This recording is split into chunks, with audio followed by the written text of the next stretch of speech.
Okay, recording. Okay, I said tomorrow's meditation session is at Yoga Bharati Center at Prospect Center. Yeah. As usual, the same as today. Not like at your place. No, she said it's not going to be. It's just change of plan.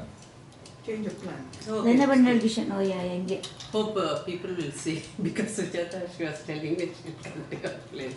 I said posted, no? Yeah. If they, anyway, there will be a lot of people from Yoga Bharati for the meditation.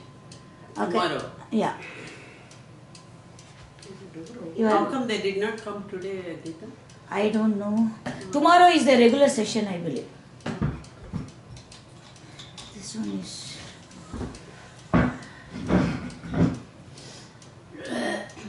I'm so sorry, but we can open the door, please. Okay. Actually, it's not. It's not bad. No, fine. It's okay. Only that Fine. time. It's all right. So are we going to go through the book, right? The text? Yeah, maybe a couple of verses. I'll keep it ready, that's fine. Maybe a verse or two. We'll see how it Do goes. we Yeah. need Akhil or it's okay just listening? You can just listen from there. You don't need the text. I'll read it out to you.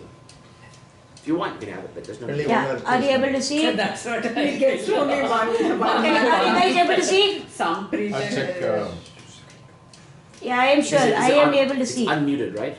I unmuted. Okay.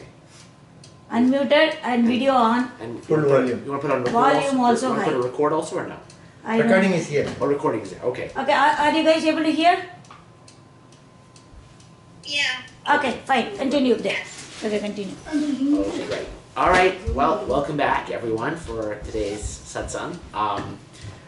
I want to start actually by addressing a couple of interesting questions that came up just before I started. I thought they were interesting, and it will also be, I think, encouragement for anybody else to talk about similar things. So, I was asked a bit earlier, right? Someone had gone to a house where someone had just passed away, and she said that when she was trying to practice self-inquiry, but she started to notice that she didn't feel the usual empathy that she might expect for this loss, and that kind of freaked her out a bit, and she immediately stopped the inquiry. And I think first of all I want to commend her for making the attempt in the first place, because I mean this is just the kiddie pool, right, where we have a very static, easy environment, right? The actual practice is going to have to take place in the real world, where it comes up against various attachments. And this is a great example of this, because our attachment for example, how we should feel in certain kinds of situations is very powerful, especially in social situations. And our attachment to, this idea that, if I'm doing inquiry, things happen a certain way, versus if I didn't do inquiry, things would have happened a different way. I mean, that is to say, I would have acted a different way, or I would have felt a different way. This is part of the illusion. So there's really a couple of things here, right? The attachment to how one should feel or act, and also the idea of control. And both of these really ultimately have to be challenged by the process of inquiry or surrender itself, right? Because these are both extremely compelling parts of the illusion. The idea that one should feel a certain way in the first place, is itself a big assumption. And then, sort of the self-inquiry piece of that is, to whom is this assumption occurring, right? Someone's taking ownership for this assumption. That is, the idea is that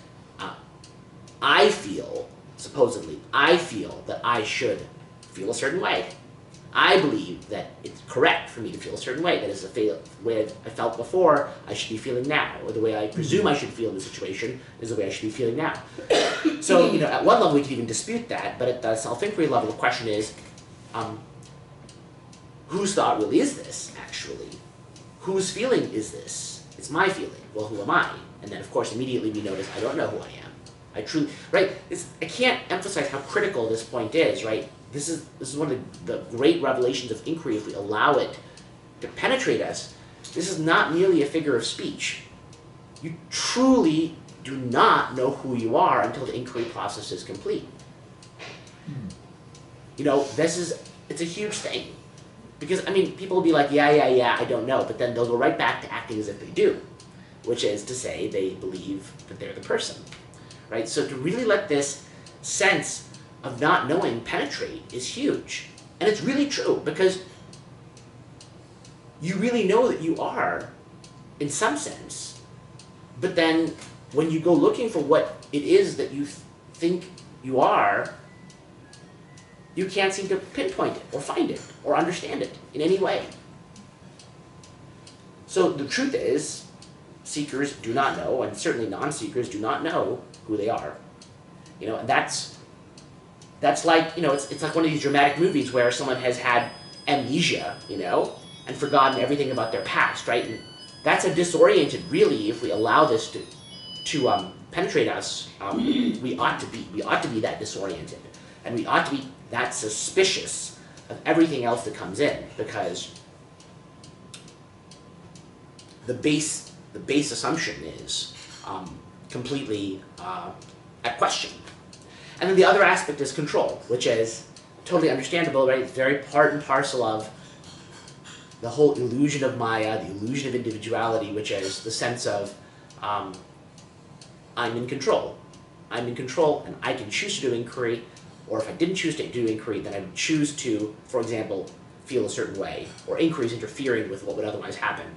And I was suggesting earlier that the reality is actually just like surrender, inquiry is actually, though it seems to be a practice, and though I recommend it as a practice, the reality is that inquiry is actually just, in fact, truly, your very nature. Because inquiry is continuously, just like surrender, continuously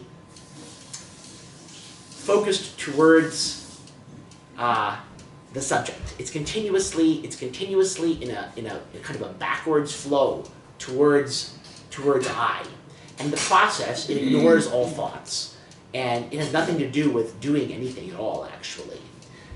This is, in fact, the exact condition of the self. Which is to say, it's your condition. So your condition is actually continuous, helpless self-inquiry. But it doesn't feel like you're a self, so we recommend this as a quote-unquote practice. But the reality is, when the practice is so-called finished, the revelation will be that the practice is the nature of the self. It is the nature of the self, helplessly, continuously inquiring into itself, so to say. The little self. Well, I mean, in a way, what I'm really meaning is the big self is that, in a sense. Yeah. It's not that it doesn't know what it is, but the movement, that movement of attention, that movement of attention away from objects, you might say. The movement away from objects is the character of the grand self, you might say. Okay. So, we think we're doing self-inquiry, but actually we are self-inquiry in truth, even though we should try to do it, because as long as we think we're seekers, as long as we think we're individual, small selves, then we must do inquiry. But the truth is, you're not doing it, and again, this is,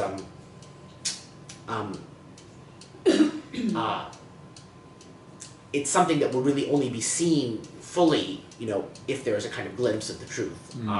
And even then, if it's just a glimpse, it will immediately become transitory. Because the way this illusion of Maya is constructed is so ingenious and so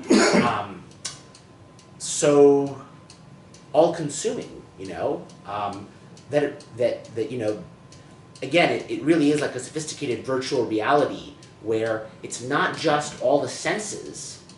It's not just all the senses that are being provided to you, that are being provided to you. It's not even just thoughts and emotions, but also the very idea of being that person is also part of that virtual reality. That's like part of it. So the truth is, you might think of it as, a metaphor is, the so-called, true self is observing the idea of an individual who believes in himself or herself. So it's an extraordinary form of art, really, actually. But that's why we have to, and so in the mind, which is always thinking from the basis that I am, meaning I am an individual, cannot help but think in those terms, because it's very assumptions are grounded in it, right? So it becomes very, very difficult to see, even though we sometimes have had glimpses of this fact, how things would get done if our attention were wholly on inquiry or surrender. Like, yeah, how will things get done? How could things get done? And yet, as I think someone pointed out yesterday, the day before, most of us have had experiences at least one time or another, even if it's only for a few minutes or a few seconds, where we go into these profound flow states and we appear to be moved by something else. Something else seems to be doing the work. And it could be very cognitively complex, imaginative work.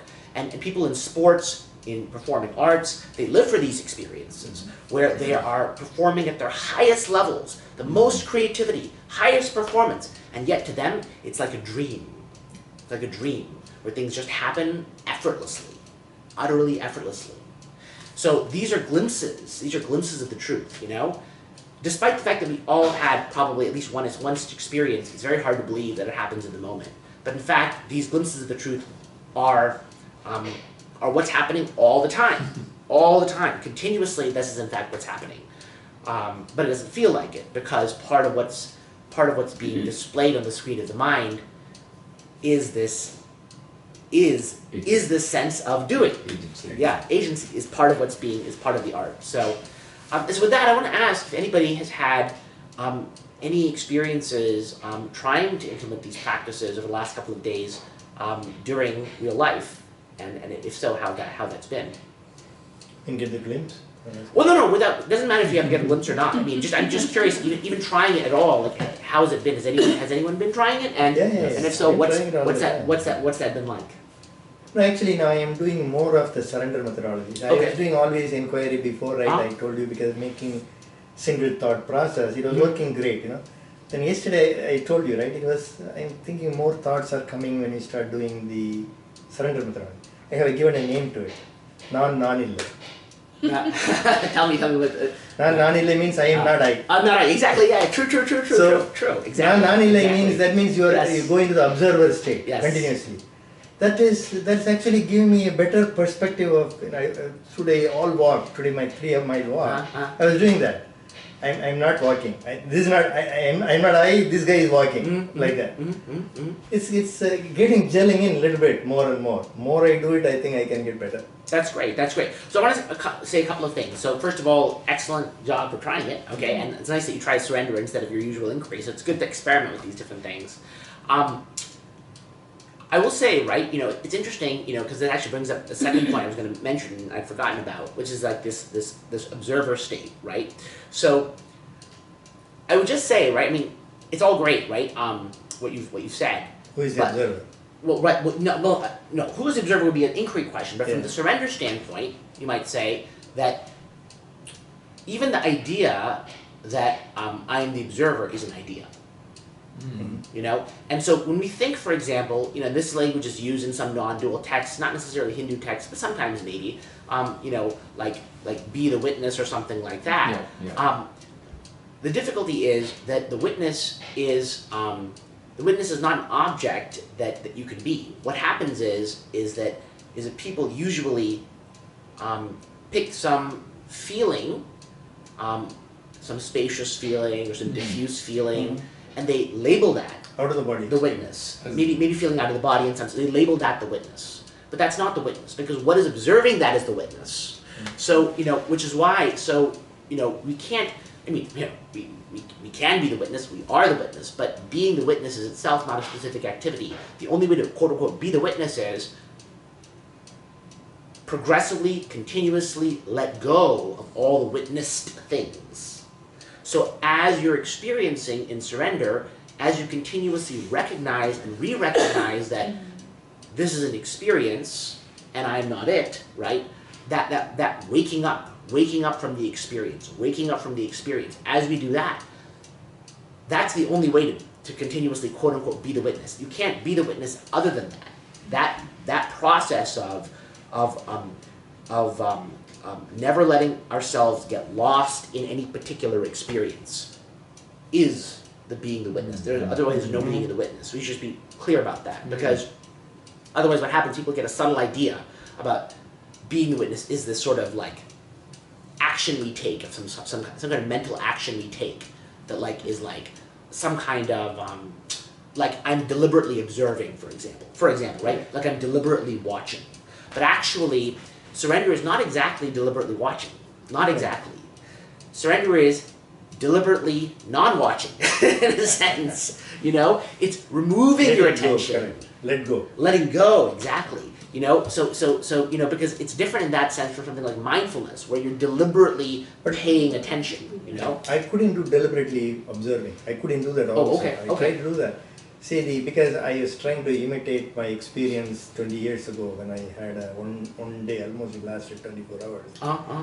I couldn't do that, but then at that time it was something like that. It is happening. I am not I. You know, that feeling was so distinct. Yes. That feeling, I couldn't get it again. Yes, Whatever I do, I am Of not course. able to get that back into that. Well, that's a glimpse. That's a glimpse for sure. I'm not I is definitely a glimpse. But the thing is, and you know, you asked me yesterday, I believe. You know, you can never get back to a glimpse by trying to recreate it directly. Yeah, right. You have to tread the same path. Correct. That path is the path. I mean, in your case, maybe you got it spontaneously by God's grace, which can also happen at times. But you know, in terms of the practice, the only way through is through this method, because surrender and inquiry are moving your mind through the road of thought to subtler and subtler and subtler and subtler, right? And it approaches a horizon. And at that horizon, something can happen where that glimpse can occur, basically. That's what's going on, right? Because you're going towards, you know, what appears like, you know, what appears like a blocked road, right? Or something like that. But then as you go closer and closer and closer, it's actually not blocked, it's an opening. You know, it's like a tunnel of light, you know? So that's what's happening. And then you're sucked in. And then you get that experience, so I'm not I, precisely. Because the I is not, the grand I is not the same as the small I. But these are related though, but they're related because the small I is a reflection of the grand I. The waking I is a reflection of the capital S self. So that's why, you know, we go towards it. Reflection.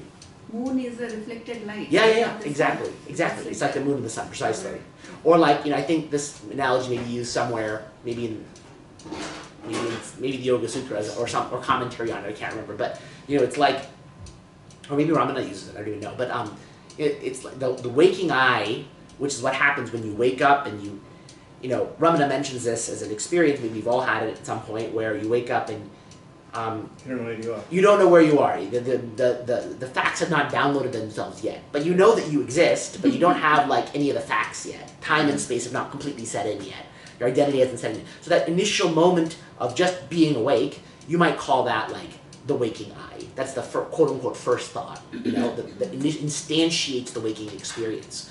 And you can view that as like, you could view that as metaphorically as like a prism or something like that. You know, the undifferentiated light of the self is going through this prism and it's being split now into subject and object, basically. And that's why you have that. I mean, this is again just a metaphor. We shouldn't take it too seriously. My question is, we know theoretically, mentally, intellectually, we know that. Yeah. But if you start going that route, it gets more confusing rather than clarity. So rather than not going into the analogies and all, you rather do it. Well, I agree with than. that. Well, I agree with you. No, I mean, the analogies are only for motivation and for, I mean, they're helpful for some people. But you're right, for some people they're not. No. It's some structure basically, and also, you know, why are these analogies used? Because to some extent, how should I put it? They are what are called quote unquote pointers. So, you know, as you come close to that experience, why are all these statements made? Because they help you to. Things become so subtle, so subtle. You know, it becomes very hard to recognize what's even going on. At some point, something like these Mahavakyas or something Ramana said will click, you know, and you'll recognize what's there. That's all. But yeah, you're 100% right. Practice is the most important by far. Could I ask a question? Yeah, sure. Sorry. There seems to be Is there an echo? Is that what it is? yeah. Luckily, we're not hearing an echo, but I'm sorry if you are. Maybe is everybody else muted on the call? I have no idea. Echo. Her echo and my echo. Yeah, if everyone else is not talking, please could make sure they're muted. That would be wonderful. Because sometimes it can go through that that's way. better. Is it better? Is it better now? Yeah. Okay, Yeah. great. So, what I noticed, I mean, both during the meditation practice this morning and then just listening to the discussion just now, whether it is surrender or inquiry, the mind and the intellect still play a role. So, is that appropriate? Yeah, it is. It's true because as the old saying goes, like a thorn to remove a thorn. So this is all in some sense a mental game, right? The ultimate mental game, right? The mind is employed to transcend the mind. Yeah, absolutely. Because the self is not does not have any problem, right? The self is pure light. It doesn't actually have an issue, right? It's for the one who supposedly has the issue that these instructions are given. So it is okay, one has to work with the mind and the intellect. I mean, they Yes. do appear. I mean, even if I'm just Yes. observing, because I was reflecting on where, how do you, feel that observer, how, feeling it, searching for it, hunting for it, right? So that was kind of, so it was, I had to kind of keep coming back, but then I noticed every time you have to surrender a thought or let go of a thought, I mean, the mind and intellect, the mind is noticing, the intellect is saying, okay, let that go. Yes, right? yes, So I yes, saw yes, that yes. They are involved. They are necessarily involved. 100%. They are, and yeah, absolutely, absolutely. So Ramana says, and this is is really true, right? You cannot go from where we are, as a seeker to zero thought. That's not possible, right? All you can do is go from many thoughts to one thought. And one thought, then grace intervenes and goes beyond in some sense. So we are So for the harnessing the mind. And from a diffuse light, we are making it like a magnifying glass. So it becomes like a laser beam of discernment, essentially. So the practice of surrender, so you have to kind of fake it till you make it. I mean, You could think of it like that. You could think of it like that. okay. I mean, yeah, because in a way, that's exactly what you're doing, actually. Like again, to use an analogy, I think I made it a day or two ago. I can't remember, but I think I did. It's or something I say to my students sometimes. It's like imagine, right? You were you thought you were in Nigeria right now, okay, but you're actually in California, right? And and I said to you, okay, let's play a game. Let's pretend you're in California. Let's pretend you're in California, and I want you to keep pretending you're in California. And through this process, maybe you think you're in Nigeria because I don't know, you're very upset or you're on drugs or I think you're drunk or who knows what, right? Something has happened to addle your mind, right? And by thinking you're in California, you're calm because in Nigeria, if you thought you were in Nigeria, you'd be scared and upset and confused and worried, right? You want to be in California, but you think you're in Nigeria. So we're playing this game of pretend. Let's pretend you're in Nigeria. I mean, pretend you're in California, and that calms the mind enough to see that you actually are in California. So this is an analogy for in a way for what surrender is. You could argue. Right. Yeah, because you need the intellect to let go of the thoughts. You need the intellect, correct? That's right, Yeah. exactly. I mean, correct. you need the intellect even to agree to practice. Yes, exactly. Otherwise, correct. you won't even show up for this class. Correct, Only dead correct. will not have those thoughts. Correct. I mean, you have, As long as you're yeah. flying, thoughts will keep coming. That's right. No, absolutely. You need the intellect. I mean, there are maybe certain exceptions in the scriptures and stuff like that where, animals get enlightened and plants get enlightened and stuff like that. But we'll leave that aside. Basically, for humans, you need the intellect to be used for sure. So yeah, nothing wrong with that. True surrender is eventually, so then you really practice, where true surrender is beyond the intellect, right? I mean, That's it has right. to come from. Correct. It will have to come from beyond. That's exactly right. You could say, right, and it is sometimes said in some scriptures, I mean, it's all, it's a matter of semantics. But it is said sometimes, right, that the self shines. It shines in the pure light of the intellect, the pure intellect, the pure intellect. And this is again a little bit of a contradiction in terms. It's almost like saying the pure ego, because arguably, not that it really matters, but I'm going to say it anyway. Again, this is a mental game, and the final mental game will be to disassemble the mental apparatus. That disassembly will cause light to shine. It's at the moment of the quote unquote destruction of the mind, at that very moment the shining. At that very moment the shining. So is it a mental act or is it not a mental act? Well, it's at the moment of the dissolution of the mind that it shines. So in some sense it could be said to be mental, in some sense it could be not mental. Because it's pure, it's like that, again, the light going through the prism is now unprismed, at the moment of unprisming, at that very moment, that very instant of unprisming, you might say. Is it or is it not split? Well, it's a matter of whether you want to say it is or not. But technically, right, it's, we're looking for a discernment, an insight, and discernment, insight are intellectual acts. So, you could argue that this whole thing is mental from start to finish, right? And it's true in a way.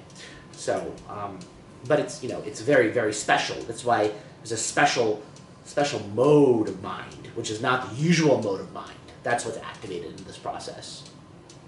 So doesn't the big self also need the physical brain to know itself? Because this is a question I asked Swami Bodhananda as well, right? Let's say you're in deep sleep, or when he was knocked out and he was in the hospital, he was unconscious. Yeah.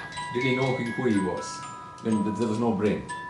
He was completely all knocked out with, or is it like deep sleep? And is death just another big deep sleep? Is the self-aware have a different type of sleep, deep sleep or death? Yeah. So these questions are understandable, but the truth is they're asked in the dualistic framework, which is based on kind of like, I wouldn't say exactly false assumption, but the problematic assumption, right? Because the reality is, right, like I said a day or two ago, right, if we scrutinize, right, there's a reason why those kinds of questions, which are completely understandable, don't get me wrong, yes. I completely understand the desire to ask those questions completely, and the answers to those questions, the speculations of those questions, are in the realm of speculation. It's because, words themselves and concepts themselves are based on this illusion that there is a inside separate self. Exactly. So if we penetrate through the practice and pierce, quote unquote, pierce that illusion, then at that very moment, concepts and words fall away. So, they're shown to be in some sense meaningless. In fact, you can't even call them meaningless, because meaningless is itself a word. So it's like beyond meaning and meaninglessness. So, that whole framework within which those questions seem like they mean something is itself like a bubble. So there's a pragmatic angle to this too, right? So suppose I get dementia or Alzheimer's, can I continue my self-inquiry? Well, who are we talking about is the question. I as in the brain, the physical brain. See, it's...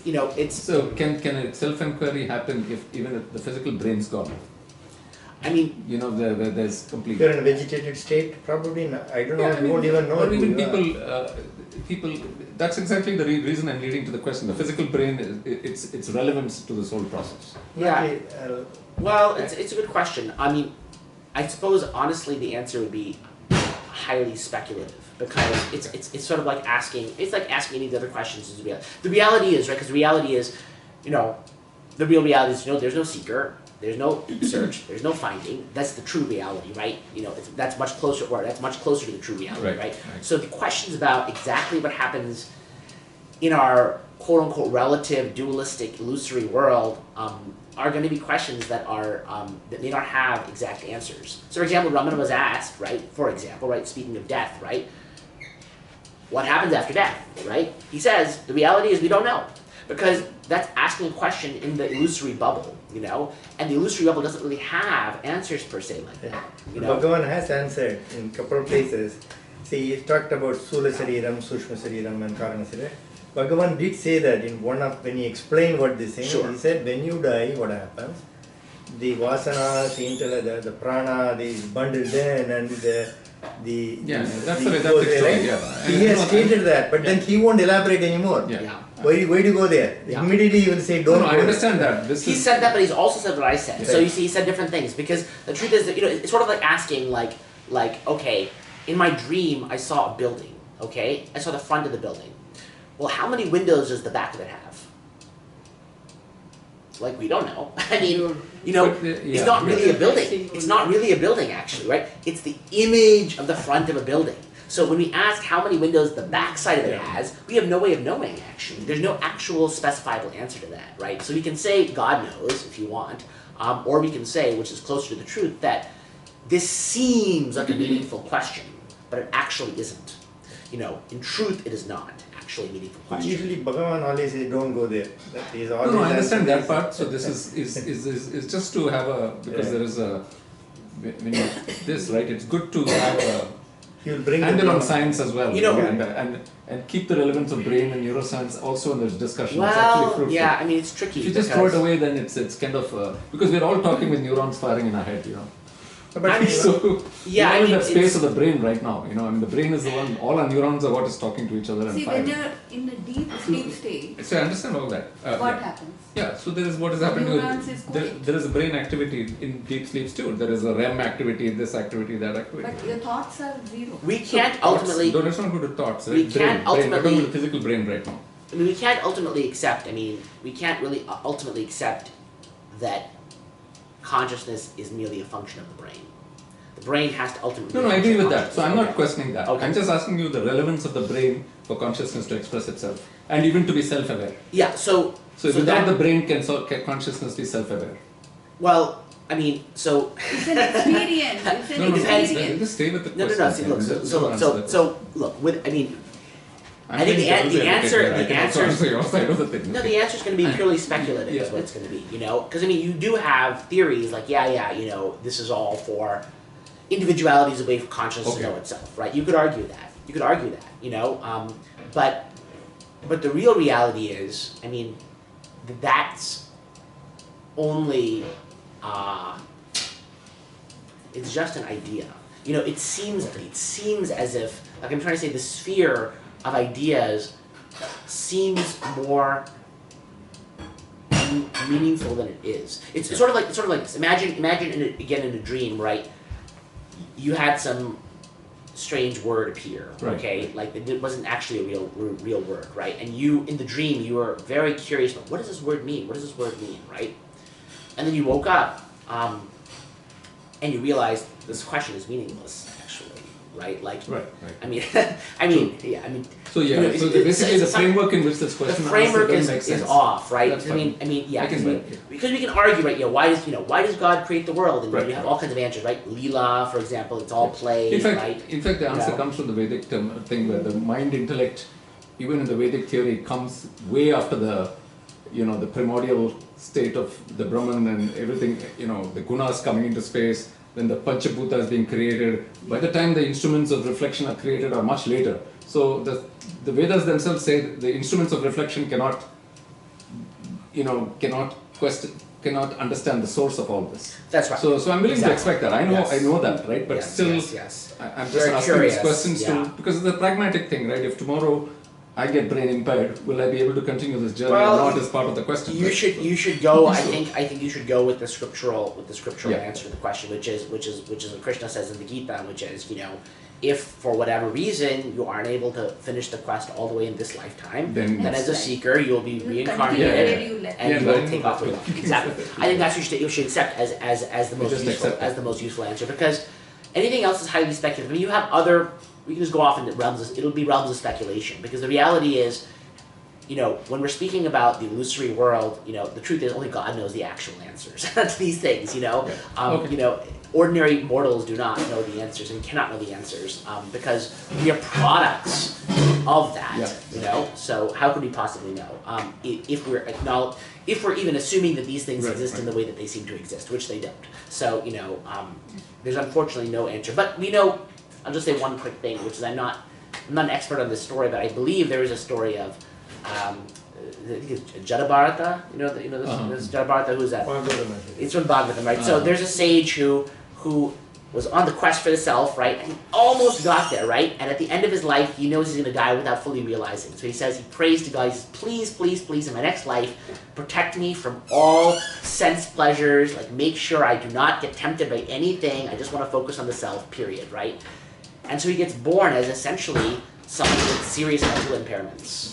And, he's deaf and he's mute and he seems extremely stupid to everybody. And, there's a story about how when a king passes him by, he just thinks he's a complete idiot and asks him to do something, and then he asks him something, and somehow then some kind of poetry about the self comes out of his mouth. And he realizes the sage he's talking to, and he prostrates. No, Gita gives a little story, Bhagavatam, because he's born as you said, stupid guy, but he knows, he remembers his past.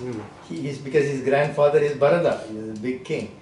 So that the king's son is already ruling now, and this guy they need one palanquin bearer, so this guy has to carry. So he will carry the palanquin, and that guy, but he won't pay attention. He will jump.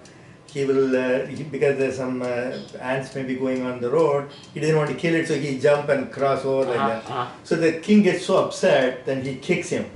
Then only he will say, "Muttad, you don't." then he will give him really who you are.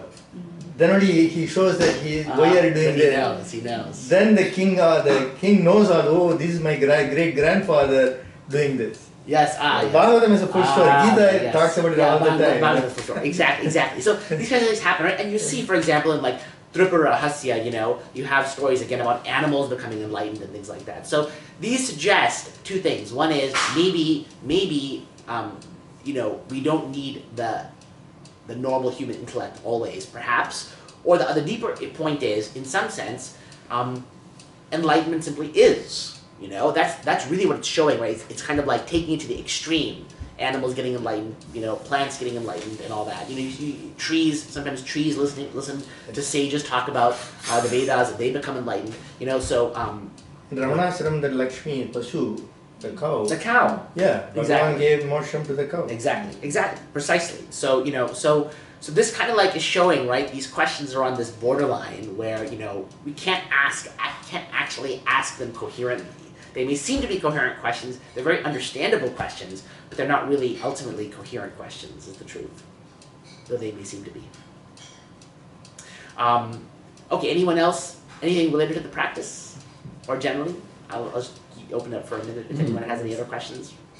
And if not, go ahead.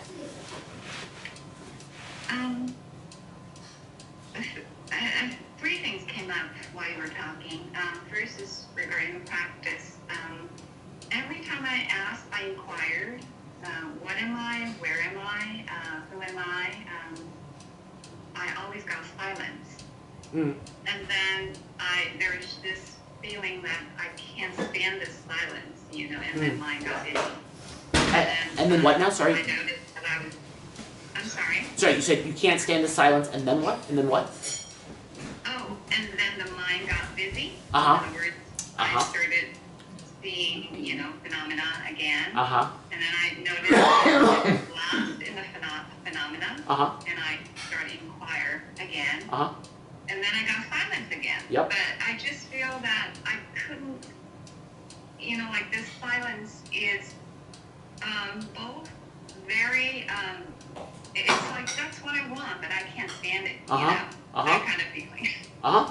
Yeah. It's very strange. Yeah, no, it makes complete sense because and that can happen for a number of reasons. And I'm curious, when you say you can't stand it, do you have any clearer sense of what that feeling was like of not being able to stand it? Was it fear? Was it boredom or something else?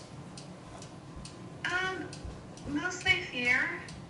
I think at that moment, I noticed survival kicks in because when I'm in silence, right, there's no concern of survival at all. But then survival is always it's always there. It's like without being able to provide for myself, without being able to, just like survival sometimes when I practice, if I forget about surviving, if I forget about how to provide for myself, to put it that way, then I reach peace very easily. Then I can get all kinds of, stillness, focus, peace, and all that.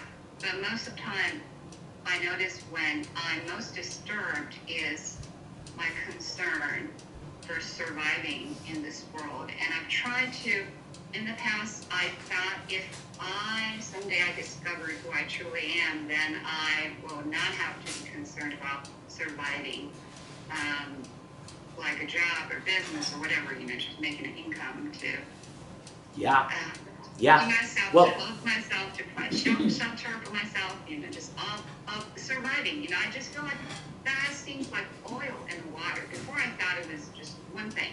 But now, after practicing for a while, not necessarily your method, I've been doing other things. Sure. I realized those two are just oil in the water, so I'm not sure if my understanding is correct. No, I think it's exactly correct. So, I think what you're pointing out is very clearly how you get to silence and the mind is threatened by it. And those are the attachments at work. So like you just said, survival, those are primary bundle of attachments. I need to provide for myself, and I'm afraid that if I go down this spiritual path, I'm going to fall apart and I'm going to stop providing for myself, right? So the mind gets very afraid of that possibility and can't stand it, right? And like you say, becomes busy again. And then again, the part of you that wants the spiritual, again, returns to the inquiry. And again, this process cycles and cycles. And I think this is a natural part of the practice, honestly, that this happens. I'd encourage you, to the extent that you can, right, to try to tolerate that feeling of discomfort and try to find the one to whom it occurs. Because again, that feeling of discomfort, that feeling of, I can't stand this, the feeling of fear associated with survival needs is a problem because you assume that it is yours. And so at that moment of fear, if you can, even for a second, try to orient yourself to, but who's feeling this feeling right now? Right? Because you identify with that feeling in the moment. That's why it takes you over, and then you immediately lapse back into the world. But if you can keep your head for a second and say, but who's feeling this? I am. Where am I? Where am I? I'm afraid of survival. Who am I? Who's the I? So, that's the next step for you. Yeah, thank you. Sure. And can I ask one more question? Yeah, sure. Go ahead. It's about the unconscious, discover the unconscious, bring the unconscious to conscious. Uh-huh.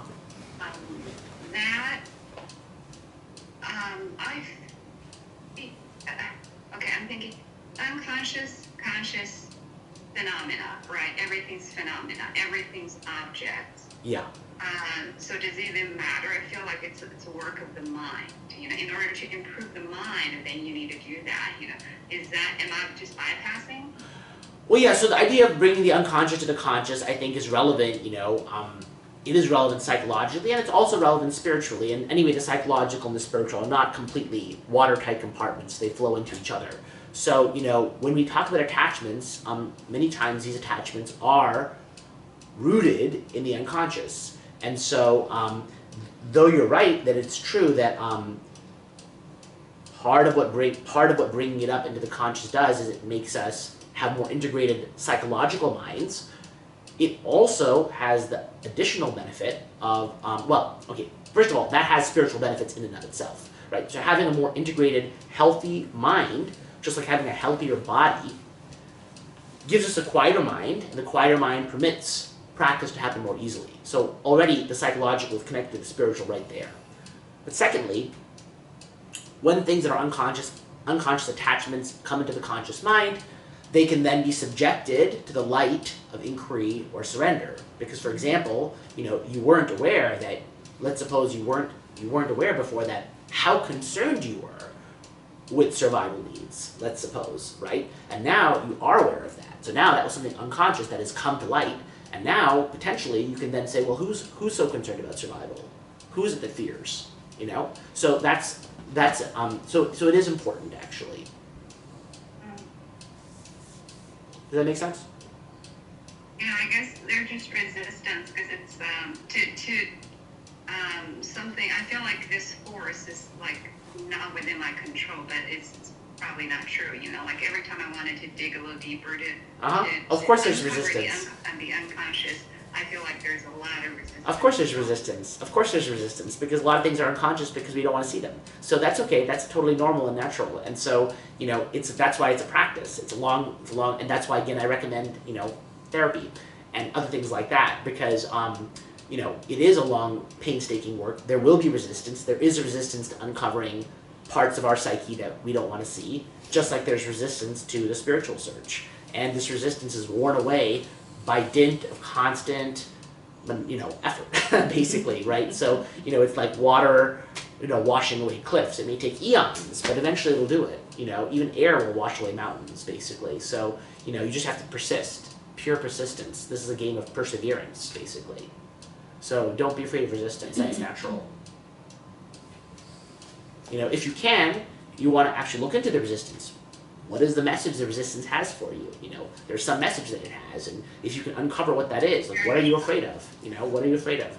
You know, then you can subject that to further inquiry and analysis, both psychological and spiritual. Is it ego the barrier there? Well, it depends what you mean by ego. So, you know, there's a psychological meaning of ego, and then there's a spiritual meaning of ego. So, you know, so yeah, I mean, in a sense, the ego is a barrier in both cases, but it's a different kind of ego. So, you know, psychologically, people might use ego to mean our self-image, right? We don't want our self-image. We think of ourselves as a good person, for example, and we don't want to acknowledge, let's say, that we hate certain people, we have destructive urges, we have, you know, illegal urges, all kinds of things, right? There's stuff there that we don't want to, we will push away. We don't want to see that. So, you know, it would hurt our self-image to acknowledge those things, right? That's one kind of ego, right? And then, you know, from the spiritual point of view, you know, the ego is more like that illusion of individuality, and that is also protecting itself, you know? That's also a source of resistance.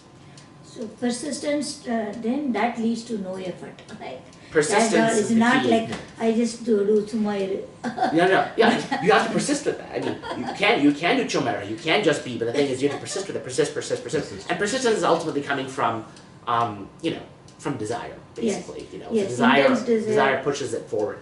And you know, again, even intense desire, I mean, you know, we all wish we had it. It may not be that intense initially, but any seeker has some modicum of it.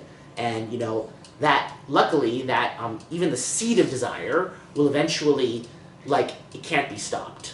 It will eventually lead you. It will eventually, against all the resistance, it will eventually lead you, because it's like invulnerable, you know. And it may seem like you're being, digressing, and maybe feels like you don't make progress. But the moment you step on this path, you shall be led to the end eventually. It's guaranteed.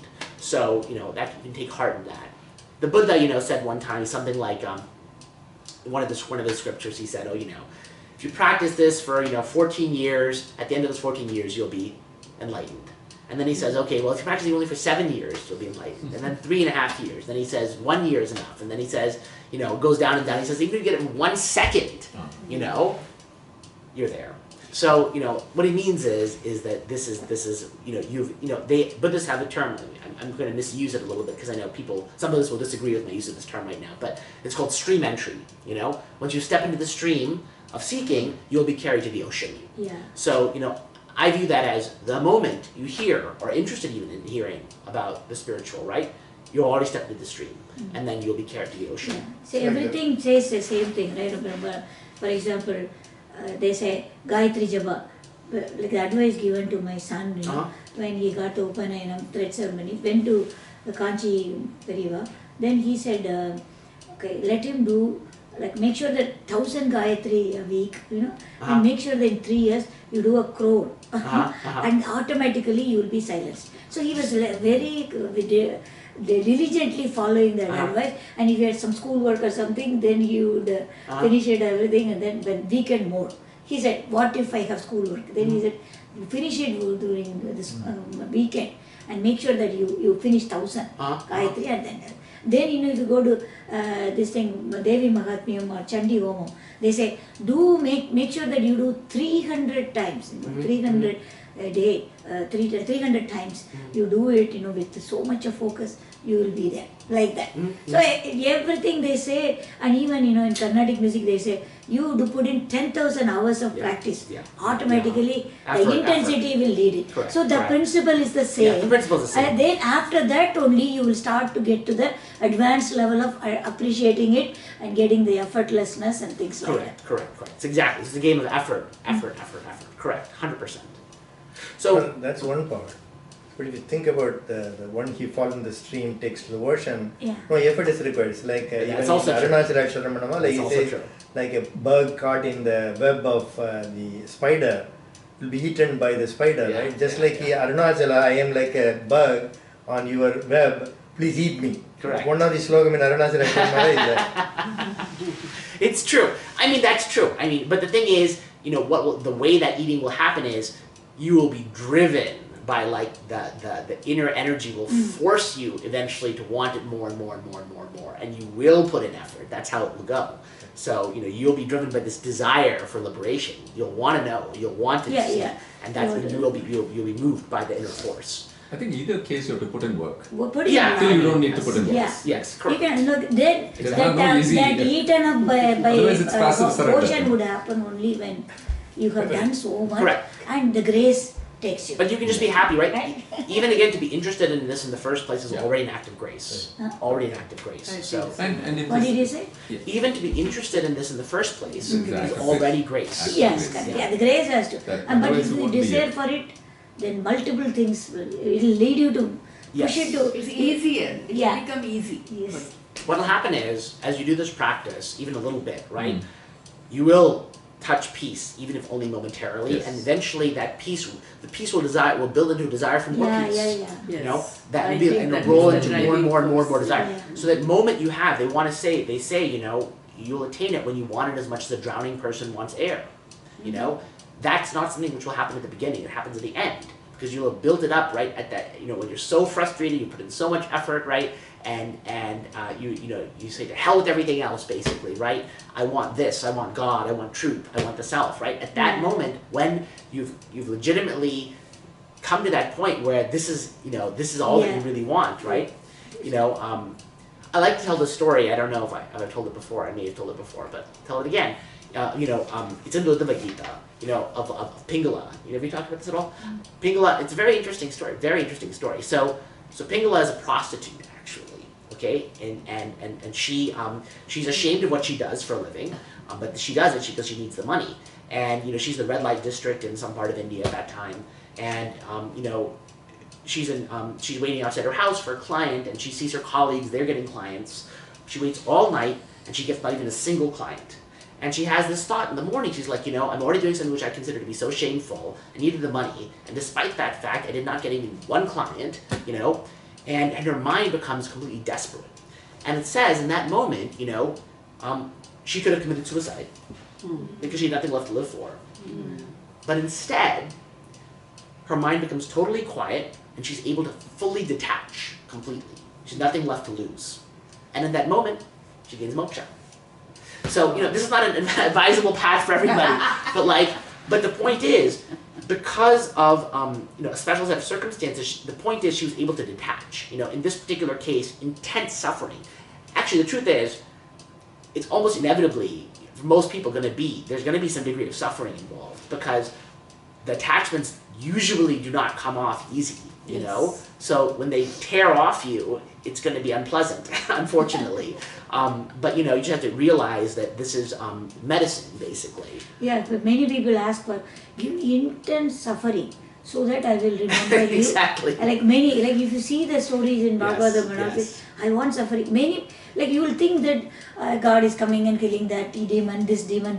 Yeah. But this at the end of the demon, this is not like a killing demon. Yes. At the end it says moksha. Yeah. This moksha, that moksha, Yes, putana yes. moksha, like that. They are granted moksha. Yes. At the end of all. Yes, exactly. So let's do this. Let's go through just a couple of these verses that we're supposedly going through. So I think we've covered the first three. Maybe we'll cover 2 or 3 more.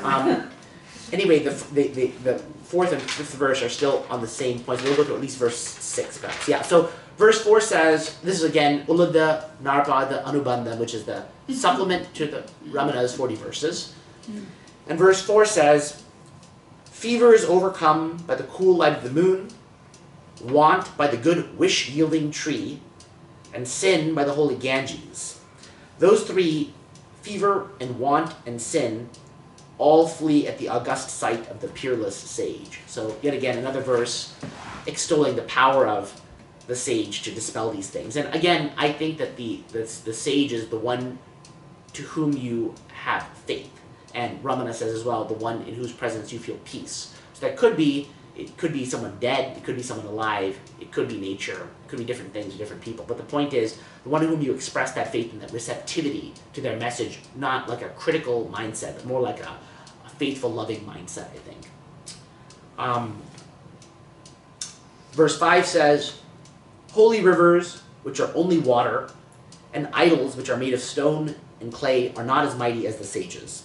For while they make one pure in course of countless days, the sage's eyes by mere glance purify at once. So again, more on the sage. I would just note, right, so, I think what happens is, talking about rivers and idols, right?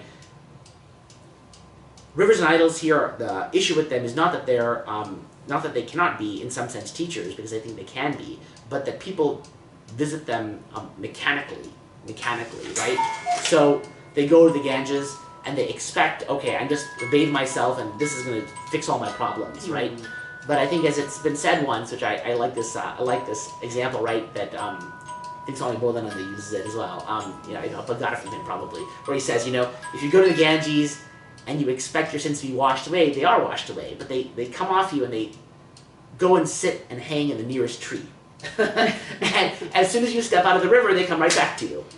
Because the point is, for that 1 second, right, for the one holy second, you're at peace and free, right? And truly your sins are washed away. Because for that one moment, you really have let go. But then you go right back. So, But several dip I did took. Then several seconds you were free. Not to say it's not useful. Yeah, but it's good to know. So, okay, now verse 6 says, okay, let's read this little dialogue. So, the disciple says, who is God? The master says, he who knows the mind. The disciple says, myself, the spirit, knows my mind. The master says, therefore you are God. And also the Shruti declares that there is only one God, the knower. Shruti is that which is heard, the Vedas, and basically the Vedas and anything equivalent. By what light do you see? The disciple says, the sun by day, the lamp by night. By what light do you see these lights? The eye. By what light do you see the eye? The mind. By what light do you know the mind? Myself. You then are the light of lights. Yes, that I am. So this is basically a kind of illustration of self-inquiry, you might say, right? Going from the grosser outer forms through the instruments of knowing, right? Ultimately, the mind being, you might say, that sense of I, the waking I. And how is that waking sense of I known? Well, it's known by something greater than it, which is the self. So you trace it back this way, and that's the process of inquiry, essentially. So we have to consider the I as an object. Yes, absolutely. The I, the mind, the yes, intellect, yes, everything is an object. Yes, and even as in this phrase, I am not I, it's said, right? I itself is ultimately an object. I itself it's a very special object. It's the subject object, basically. Yes. So, and it's the purpose of inquiry. The thing is, you can't, again, it's like it is like contact lenses that are fused to your eyes, So when we deeply inquire, we're eventually able to just like pull them off for a second, in a sense, and see that I is an object. You want to have that experience of knowing it, as Ramana says, as clearly as a fruit in the palm of your hand.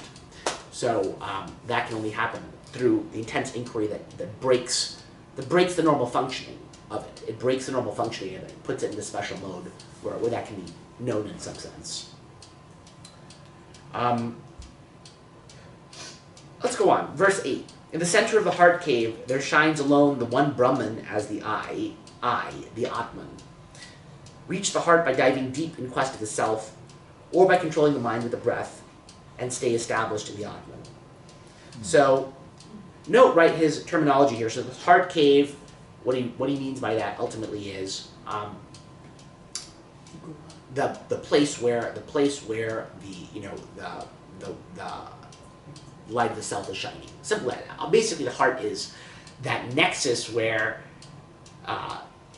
the light of the self meets, you might say, that waking eye thought, basically. At that exact border, essentially. You could call that the heart. It is said that I resides at the junction of our the iota, whatever, the four. Yeah, well, he's going to say, he's going to mention this idea. Yeah, it's there, it's located. That's all. Yes, and this idea that the physical, right? So this is, I think this is, I view this as essentially kind of metaphor. So what happens is we're scrutinizing this feeling of I, and for a long time it can seem, in some sense, to be in here, in quote unquote in here. When you deeply, deeply, deeply notice that whatever is in here is still an object of awareness, then the in here will turn out to be the out there. It's like almost like imagine a flower where the petals are all closed, okay, and then the center of the flower, whatever stamen or whatever it's called, you're descending down it. You're descending down it, and then you exit the flower, and you can come out through the petals. In some sense, right? The stamen feels like it's in here, but it's actually connected to the out there. That what seems like in here, when you descend into it, will turn out to be enveloping, rather than in here. So this is the mystery of the heart, and that's why he also uses this interesting terminology. He says, there shines alone the one Brahman, or capital S self, as the I. He doesn't say I, he says I, I. Because he's differentiating it from the regular I. It's the I, the I of the I. So Akilesh, how is this information to be used in sadhana practice? Yes. Yeah. Oh, sorry. 1 second. There's an in-person question, and then I'll take your question. Okay. Yeah. 1 second. How is this to be used in practice? Is the question, this particular information in this 8 verse 8. Yeah. So I think the answer is it's just really just prompting you to do self-inquiry. Okay. Basically, it's a motivational verse, and you can view it as you can view it as, in some sense, right. Giving you an initial, general impression of what that initial I might look like or feel like, right? Somehow here, it feels like initially, right? If you pursue it, eventually, then it will turn out not to be exactly here. But the initial thing that people can identify with is like, oh yeah, it feels like I'm here. This I'm here-ness. Well, then hunt that, pursue that. So you can imagine that there is a cave there, and the heart there, and that's your heart, that's you, the self is right there. So you can imagine that, but then you're crystallizing too much of it. If it's helpful for you initially to do that, it's fine. Say the heart hurts. The reality is you have to go beyond that. It hurts there, right? So I do think the heart because language is... it becomes dharana, right? Correct. Concentration. Correct, exactly. Which would also be an aid in falling into meditation and all that, but not achieve the... Correct, exactly. Similar to the Kundalini Shakti, those things they do, right? Yeah, install the image. That's all imagination only, the 11 lotus, 14 lotus. Sahasrara. Yeah, no, right. all the meditations, right? Whether it is Vipassana or anything, they make you focus on something. Yeah. Either some part of the body, or a breath, or some sensation. That's right. And he himself in this very verse. That's Patanjali. Right? He mentioned this very verse, focusing on the breath. Yeah. But this is bypassing all that, right? Yeah. This is by sort of getting to the root of all that. The inquiry. Inquiry is getting to the root. Exactly. You're not dabbling in all those practices. Correct. You're just going to the root. Correct. But if, as some people have asked you in the last day or two, right? If there's certain preparatory things that are helpful to quiet the mind, go for it. Not a problem at all. And breath control may be one of those things for sure. Okay. Upadisharam says the same. Udukavade udungum udattai vidukave orodi pranabandhanat linamanasam ekachindanat nasametidana. The same thing you are saying. Practically, when you ask questions, Bhagavan said, "Moochadaki ullapo." That's what he will say. Moochadaki ullabe parumba. Which means what? Hold your breath and sink in. Yes, exactly. It gives you a sense. Also Sorry, holding your breath kind of, your thoughts. Arrest the thoughts. Yes, exactly. You get a temporary rest of thoughts. Precisely. Those are but foundational techniques. Right. Exactly, correct. So there's a question on Zoom? On Zoom. Yeah. Question on Zoom? Is there a question on Zoom or no? No, actually, I didn't have a question, but it was disconnected for like a few seconds and got reconnected again. Oh, okay. Sorry. Since you asked, it's just really interesting talking about those meditation. I've tried Oni meditation. I did that for 4 years and tried other types of meditations and focusing on an object, even breath. I'm not sure how well that's worked for me. Sometimes it feels like just it almost like reinforces this already really bad habit of focusing on the outside because there's another object, So I'm just curious what you think of the. I think it's very. Yeah, I mean, clearly it's not the same as inquiry or surrender. That's very obvious. It's a static method, but and whether it's useful to each person is going to be highly individual. I think for some people, it is helpful and it's what they can do. And if it is what they can do and it helps quiet their mind, quieting their mind is part of the preparation for undertaking this quest. So, I think it's dependent on the person. And if it's not useful for you, there's no need for you to do it. Basically, simple as that. Yeah, thank you. Sure. Okay, let me think here. Let's do one more verse real quick, and then let's do some practice. I think that'll be good, actually. For about. Okay, yeah. Let's do one more verse very quick, and then we'll do some practice. So the last verse we'll cover today is number 9. It says, "In the lotus of the heart is pure and changeless consciousness in the form of the self. When the ego is removed, this consciousness of self bestows liberation of soul."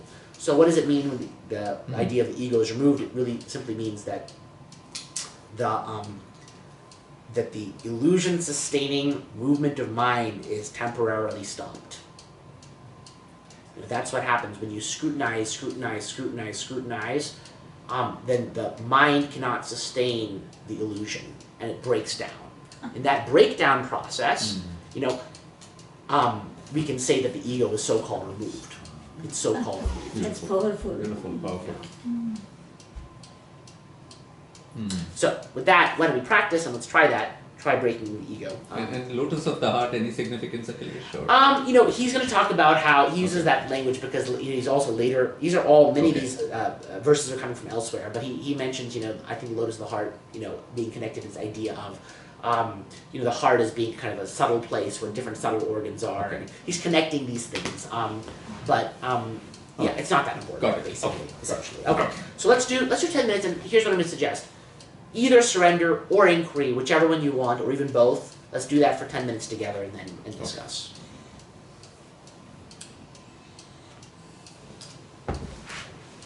Eyes open. Yeah, eyes open if you can. I always suggest that. But if you really don't want to, that's also okay. Eyes closed is okay. If you don't like somebody here, you can close your eyes. No, all the more reason to open it. Who is not disliking? That's what it is. Yes. Sorry. Yeah, we are doing.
right. You want to share their experience? I was trying to see the reflection of the silence which is experienced. Huh? I think maybe like I feel the silence here, there, things like that.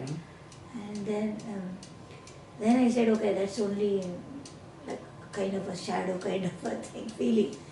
But maybe like who tells me, who feels it, and then maybe it could be something like just like inner voice kind of a thing where you say this is right, this is wrong kind of. This is right, this is wrong, you are not going in the right time, this is not right. Just like that, maybe I'm also feel that it's not, I'm not chasing, I'm not seeing the silence, but I see that there is a shadow of silence and then the feeling of shadow, and it passes through me, kind of a feeling, and then I'm trying to correlate with how anything, any decision, anything, and then you'll always have an inner voice kind of a thing, even though you don't feel it, but you feel strongly kind of a feeling. Yeah, see, so an inner voice would also be something of which you're aware. Yeah, correct. Right? So what you want to do is, so if there's an inner voice of any kind, that is also not you. Yes, correct. You can see that, right? Yeah. So the issue is, when you're experiencing the silence, what you're looking for, or what you should be looking for, is that knowledge that you're there apart from the silence. Yeah. Does that make sense? Yeah. That's true. Yeah, I can see that. So, and that knowledge, and so that knowledge, where is it basically? Yeah, the thing is, I want to really make it like my experience of acknowledging knowledge, or just like now I feel it, I can go deeper. I feel it like okay, and then knowledge, the awareness also. I don't want it to be anybody saying it, any book said it, not like that. Yes, and I personally want to feel that awareness. I want to catch hold of, or the mirror that I need to catch hold of. So it is in my own terms like that. That's great. And I'm trying to see how I can correlate that awareness with anything that I have known, right? Well, see, so correlation, right? Correlation is an action of, it's like intellectual action. Yeah.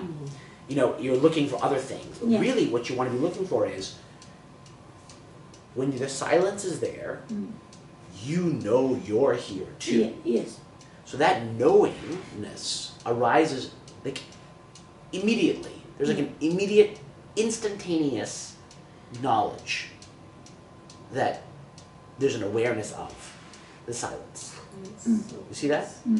So that immediate, instantaneous knowledge that there's a silence, but also there's me aware of the silence, like that like the space within which the silence is contained. You might say. Correct.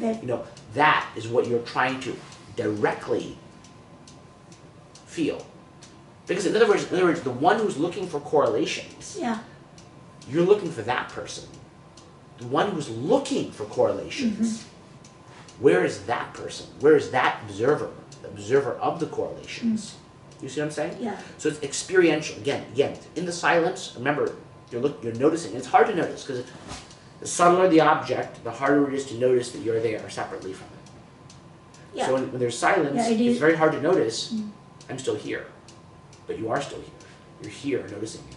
So that noticer, the noticer which knows, you know the silence, the knowing of the silence, the knowing of it. Yeah. Not it itself, but the knowing of it, right? What is that? Feeling, you might say feeling that, feeling into what that is, that knowledge, that light. Yeah, this is a light, it's as if the silence is like a table, and there's a light that's coming upon it, that's illuminating it.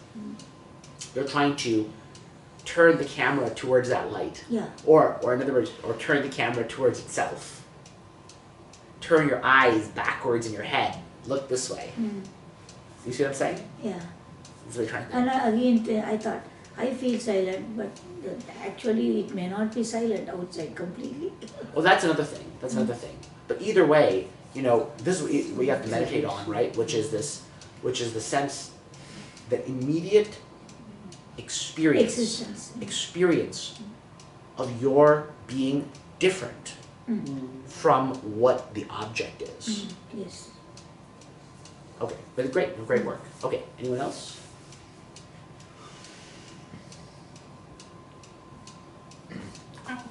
Can I ask Oh, a question? sure. Earlier you mentioned flow state. Yes. I'm not sure if I've been in a flow state. I think I have. But when I was in the flow state, in other words, my experience was just everything, right? It just the speed of things that happened, and how I felt. In other words, all the objects appeared perfect Mm-hmm. when I was in the flow state. Mm-hmm. But I wasn't aware of the observer. In other words, it's not like, oh, I'm observing this. Sure. It was just whatever that was happening, just the phenomena just seemed perfect. So what you're saying is, in a flow state, it didn't feel like there was an observer there. Is that what you're saying? Yeah, right. It didn't feel like there was an observer, and the observer, the attention wasn't on the observer either. No, sure, that's fine. That makes total sense. In the flow state, the attention was not on the observer. That makes total sense. So what happens is, in a flow state, which is essentially some variety of a kind of glimpse of the truth, but it's usually very specialized, connected to some activity, right? Because you can enter these glimpses via various paths, and one of them is, putting a lot of effort into some particular activity, and your concentration fuses with it, and in that state of total fusion with the activity, or seemingly total fusion, samadhi, you get these flow states. In that state, your attention does not have to be on the observer necessarily, but with the point being, really, that two things. One is, I mentioned it earlier, just to mention that things can happen without effort, but also it's helpful for you to notice that whether or not you feel there is an observer, there is an observer. So in these flow states, there's a glimpse going on. And in fact, it's even deeper than a silence. The silence will yield to a glimpse or a flow state at times. It's crucial, if you can, in those moments, or immediately afterwards, to notice the observer, it doesn't feel like it's there. That's the quality of a glimpse. I, the usual I, is not there, but that doesn't mean that it's totally gone. It's just that it's a very special state where it doesn't feel like it's separate anymore. It is still there. How do we know it's still there? Because you experienced the flow state. You remember it. It's something which you observe, and there's a beginning and an end. You didn't have the flow state, then you have the flow state, then the flow state ends. So that flow state is an experience of momentary special functioning of the ego. The normal functioning of the ego is suppressed, and you have the special functioning of the ego briefly, and that special functioning is full of bliss and ecstasy and joy and beauty and all of those things. But the ego is not totally gone. It's in the special mode. So so when we do inquire, we do go into a glimpse. Yeah, it's tricky. Sorry. It plays games. It plays games. I mean, it's very important. These glimpses are important, but but the glimpses are, in a way, they are both the marker of progress and simultaneously, you might say, the final trap, because what happens is when you start to experience glimpses, then you want more and more of them because they're so wonderful, because they're the highest pleasure, you might say. But we can't be content with that. We don't want anything which has beginnings and endings. We want something permanent. So we need to see. That's a cookie thing. So we need to see how the glimpse itself is just, again, it's like a mirror being presented to you. Like, this is you. The glimpse is saying, this is you. Just like the silence is saying it. The glimpse is saying it even more emphatically, or even more clearly. This is you. That temporary state of joy and peace and all of that is just a reflection of you. It's a reflection of you, so that it requires a further act to say, who's aware of this glimpse? And then eventually something happens where there's a recognition. Thank you. That's very, I really appreciate that explanation. it made a lot of sense to me. Right. So I don't know if it's the mind talking or, yeah, so. Great. Glad to hear. Raj had some question, right? But right now I have a sense of the observer. Yes. So again, so the sense of the observer can become subtler and subtler. It can be easy to find or it can be harder to find. The more the peaceful the experience, the harder the observer is to find in some sense, because the observer is more just whisper quiet, like thinner and thinner and thinner and thinner and thinner. But at the same time, it's also the case that usually when you get to those subtle states, your mind is also more capable of concentration. So it's like a video game, where the higher levels are more difficult, but you're also more skilled, so you should be able to deal with them. So yeah. He had some question. Go ahead. about- It's okay. Oh no, I think this is right. We're recognizing that none of this is real, and therefore we don't take it seriously, and therefore we do not use our willpower. These are all connected. Or similarly, if you don't use your willpower, you automatically will be in that state where you recognize there's a screen. Because if you use your willpower, if you don't use your willpower, these things are all like legs of a chair. You have one leg, you'll get the other three automatically.